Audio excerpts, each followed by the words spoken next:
SprintCarUnlimited.com, coming to you from BAPS Motor Speedway. We're here with second place finisher Jeff Halligan. You've had a lot of good runs here going, and just something happened, or whether it was somebody else, something breaking. Tonight you were able to capitalize, stay clean, and you get a second place run. It's got to feel good to finish one off here, because you do show some speed at this place. Yeah, I mean, we finished it off, I would say, but you know, Danny's, when he passed me, I felt like I still had a shot, and then he started passing guys through the middle, and I just wasn't doing that tonight. But I felt like, I think we're pretty good. I think Kurt's got the car really rolling, and I think for me, it's just catching up. I feel like I'm a little behind still, so we're trying to race as much as possible. I'm just trying to catch up myself. When you say you're trying to catch up, what's that mean? I think it's just race mode.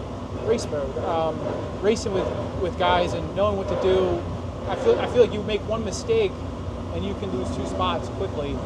And I feel like the top guys right now just don't do that much. And even if they do, they're so slick about it. They can defend so quickly. So yeah, it's just trying to get racecraft, I guess is the term that everybody's using, the kids are using. You were running second, Danny got away from you, but you had quite a battle going on behind you. Did you know how close Wagaman and Zierfoss were, and kind of how were you moving around to keep them behind you? I felt like I was missing my marks a couple times in traffic, and then as the field load came off, I started getting a little better, and I felt like I could keep pace better. But yeah, I knew about the middle of that race I wasn't doing too good, and then I think the last 10 laps I picked up the pace again and started picking a couple cars off. But it was tough because it was once we got to the point in lap traffic where those guys were going pretty good too, and it was just top dominant, so it was tough. How important is a good run like this so early in the year? Port Royal's been losing races. You said, you haven't been able to get a lot of seat time. How big is this for your team to just get a good one out of the way and move on to the next race? I would say it's big, but I felt like we've been a top 3 car. It's weird because this is the first top 3 we've had, but I felt like we've been a top 3 car. I felt like there were a couple of races where we kind of got buried starting order, and we drove up to the top 10.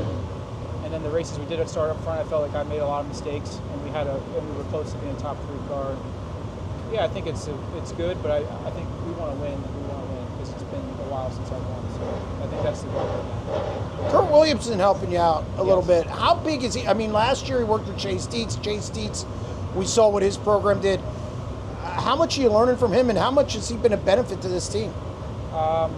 Huge benefit.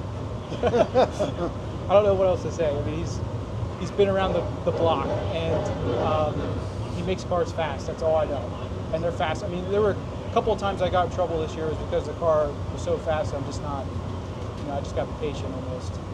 Settle down a little bit. That's what last time we were here, I got in the chase, basically, ran him over, which happens. But it was because I watched the replay. I'm like, wow, didn't realize how fast we were coming off the corner. And I think it's just, like I said before, racecraft and getting it back. I mean, he's huge. I got Noah Colehouse too, who's also one of Chase's guys. Chase's best friend since he's been in high school, helped him all these years. So it's pretty cool because they're both, they want to win, I want to win, and I'm trying everything we can to win. It's time to go, basically. Well, you got one to build on, and congratulations on a good run. Yeah, thanks, Joe.